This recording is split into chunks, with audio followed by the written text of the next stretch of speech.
Yeah, this is different, no doubt, because it's an elimination game, but we've been in so many games that we probably viewed as such. So they understand what it's like on the bus coming to this game. They'll be excited. You have said that you're pretty pleased with your team's first periods this series. What is it in particular that you're most pleased with? I think we've been strong in those periods. I think we've matched the intensity of those periods well. We've generated. We've given up 3 goals, 2 PK, and one probably we'd like to have back. Haven't scored as much as we'd like to. I mean, the improvements are we've got to stay out of the box. That's just a fact because their power plays, every goal is so critical in these games. And critical, not just the obvious final score, but momentum and the lead because the games have really strongly shifted on the lead. Especially in the third periods, the quality of the game. So staying out of the penalty box, letting us really establish our 5-on-5 game. I mean, last game is a perfect example. The first 10 minutes were right and we're on it. And hadn't given up. We gave up 1 broken play, 3-on-2, and then we were good, and then we took a penalty, then we had a problem. Any updates on Lomberg and Bennett? Everybody's healthy, everybody's game time, and then I'll give you the truth later. Same for a goaltender as well, game time. Yeah, healthy. Last time you were in this building, you guys played your best game in the series. What do you want to draw from Game 2 to bring into tonight? I thought we built Game 2. Game 1, I loved our game to the 36-minute mark, and then we built it and we were able to finish. I mean, it goes from 2-2 to 3-2 real early in that third period, and then we put them in a position that they've put us in the other games that we feel like we've got to open up our game, but that hasn't been good for either team. When they've tried to open up the game, both teams counter just too well, and they're too dynamic off the rush to allow that to happen. So we want to be able to push for 60, but we'd like to take our first periods minus the penalties and just repeat them.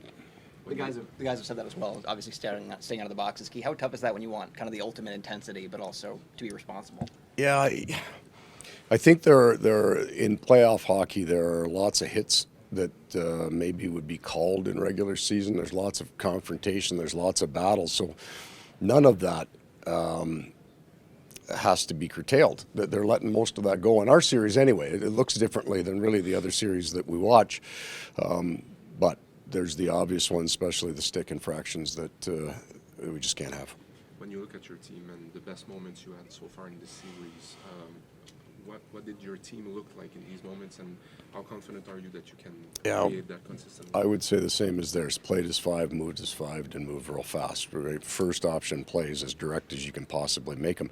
There's not enough room out on the ice, and there's not enough time to do more, and that's the major shift from regular season to hockey.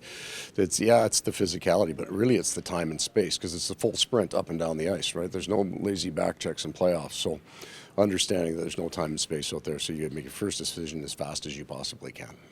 You understand the 5-on-5 is what you're pushing for, stay out of the box, but outside of that, what's the message to the team going into tonight? Private. No, I mean, with the amount of work this group has put in, I'll go right back to the first 5 days of camp that were brutal. We've earned the right and should demand our very best here. We've worked too hard, survived too much adversity, got off the mat so many times that this should be our best. And with the potential, Patrice Bergeron sounds like it could be game time as well. If he's back, how does that, if at all, impact your strategy tonight? Oh, no. I mean, it's not like they were missing one good player to be a good team. He's power play, penalty kill, 5-on-5 at both ends of the ice. He's probably underestimated in his offensive ability because his defensive ability is so strong. No, I mean, we've got a game that we're good at that we have to play for as many minutes possible throughout the course of this game.